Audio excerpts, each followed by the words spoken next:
dans la politique, quand vous êtes en prison, ce n'est pas vous qui avez des problèmes. C'est celui qui vous a enfermé qui a des problèmes.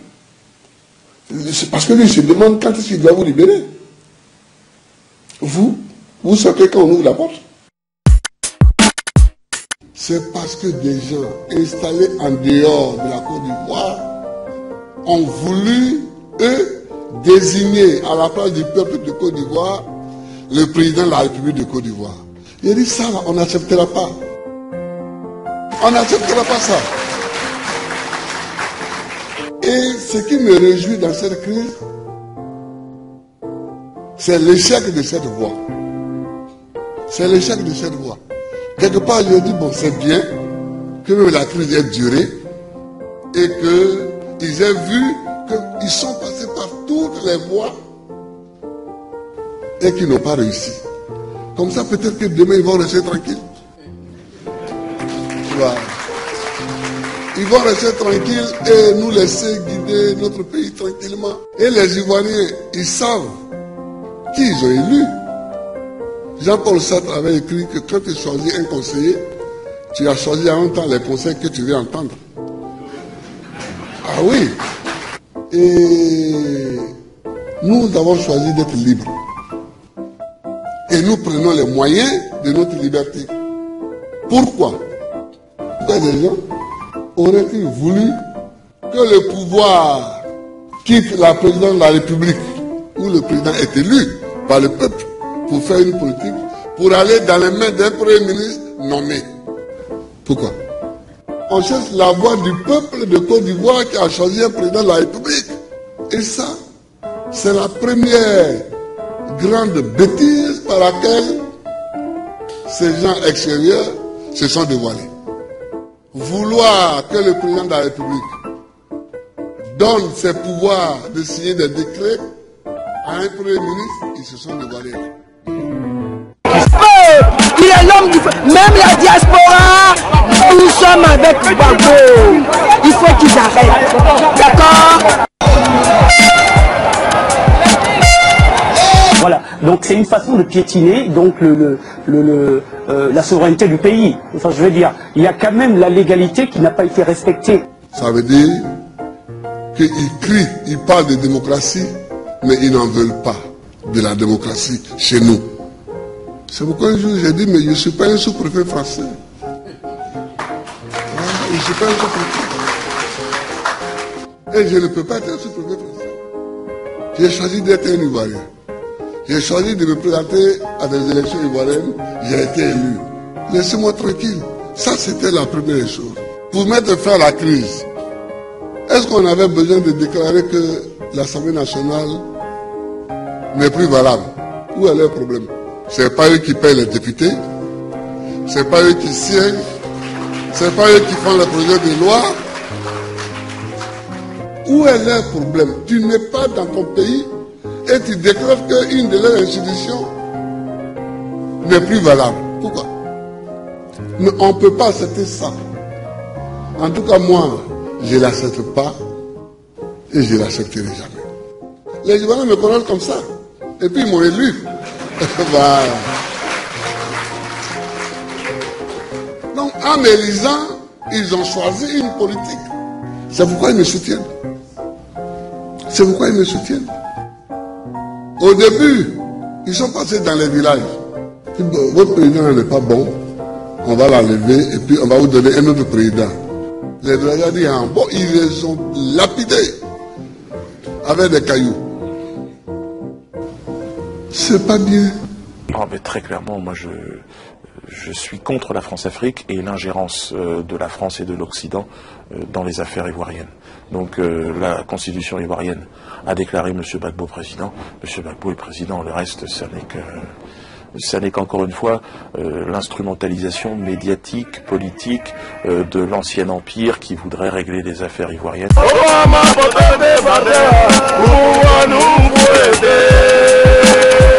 Si nous voulons nous réconcilier en Côte d'Ivoire, ça passe exclusivement par la libération de Laurent Gbagbo d'abord. Je pense que ce n'est pas normal qu'aujourd'hui le président Laurent Gbagbo soit continuellement en prison.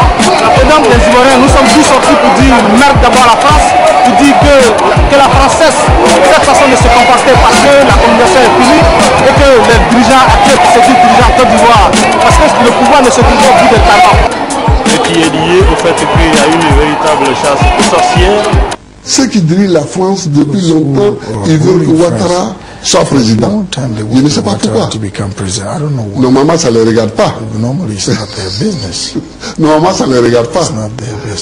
Alors, ils ont trouvé une occasion pour dire c'est Ouattara que nous reconnaissons.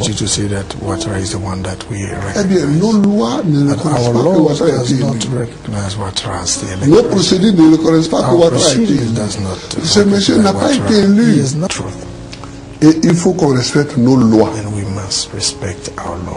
Parce que si les chefs d'État africains ne respectent pas les lois de la Côte d'Ivoire aujourd'hui, ce qui arrive à la Côte d'Ivoire aujourd'hui leur arrivera demain. Est-ce que votre président s'est trouvé en position pour foutre la Côte d'Ivoire? Alors, c'est la France des droits de l'homme, ça. Ouais, il faut venir tuer les... Dans tous les cas, ils sont habitués à tuer, donc ils nous tuent, c'est pareil.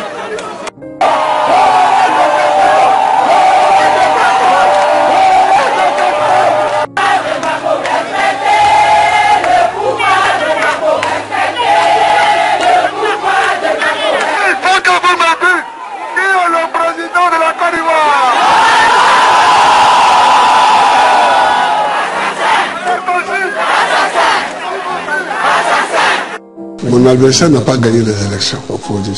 Et que j'ai gagné les élections. Et que j'ai les éléments pour montrer que j'ai gagné les élections. Parce que je propose qu'on aille à la vérité, à la recherche de la vérité. Tous ces gens qui parlent aujourd'hui, ONU, France, Grande-Bretagne, États-Unis, tous ceux-là faisaient pression sur moi pour qu'on aille aux élections malgré le non-désarmement. Or, la Côte d'Ivoire est un pays où nous arrivons toujours à payer nos fonctionnaires. Même pendant les 8 ans de crise armée, nous n'avons pas une seule fois les fonctionnaires n'ont manqué leur salaire. Nous arrivons toujours à payer, à faire nos obligations vis-à-vis de nos employés et c'est ça qu'ils veulent, c'est pour ça qu'ils veulent nous embêter. Et je souhaite que les forces des Nations Unies partent et que les forces françaises qui les soutiennent partent. Et je pense que les Africains doivent eux-mêmes s'arranger pour régler leurs propres affaires.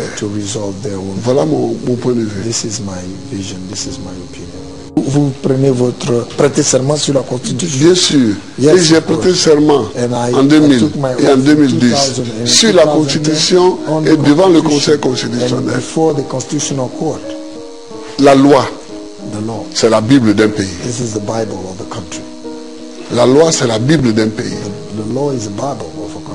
De la même manière qu'un chrétien respecte les prescriptions bibliques, de la même manière, un citoyen doit respecter les prescriptions constitutionnelles. Moi, je respecte la Constitution.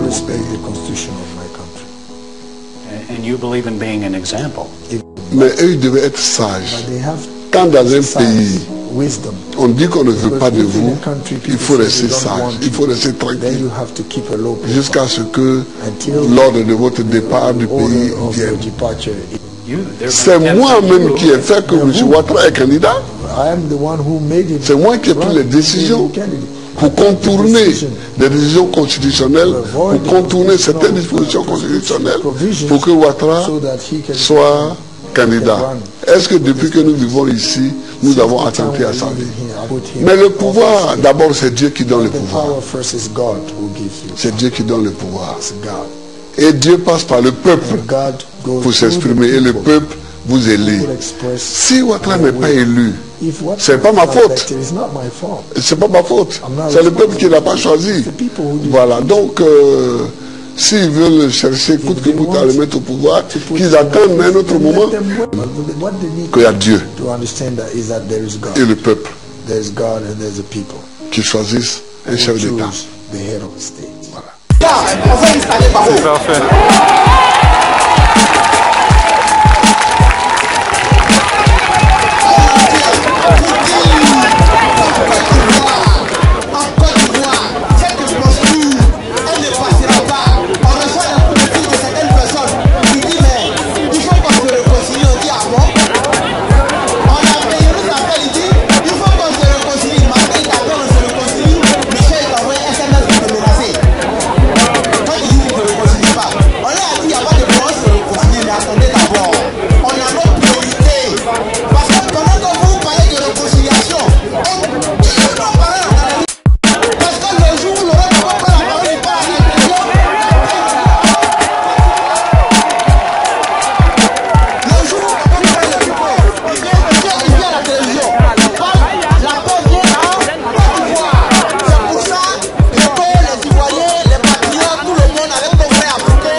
Vous dégagez une allure d'être calme, vous êtes préoccupé certes, mais vous n'avez pas peur, vous êtes calme.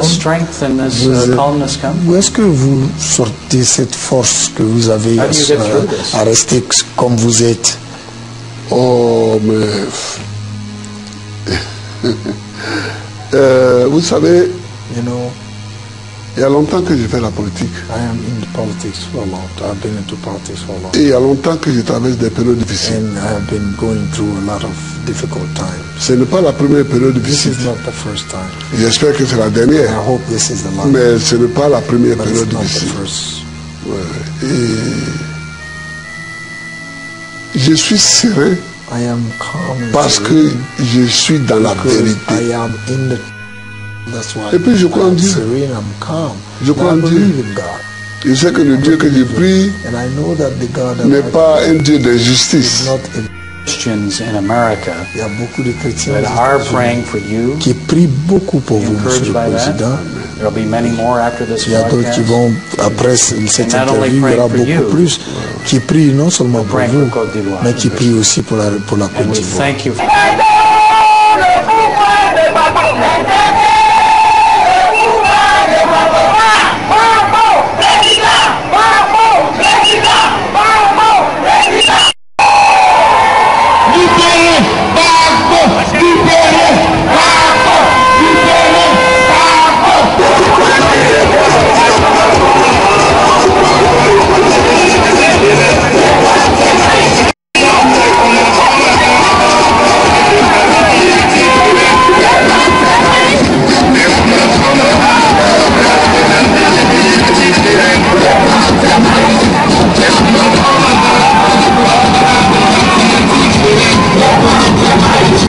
C'est un homme qui est de grande valeur, il a une très grande vision, il a une très grande générosité en matière politique. Il ne fait pas de calculs pour lui-même. Et ça m'avait frappé tout de suite. Il ne fait pas de calculs pour lui-même, mais il est capable de décider d'un objectif à atteindre et de marcher à cet objectif, quel que soit ce que ça lui en coûte. Nous parlons de la résistance, c'est une résistance à la fois pacifique, mais tu peux également prendre d'autres dimensions selon les enjeux du moment.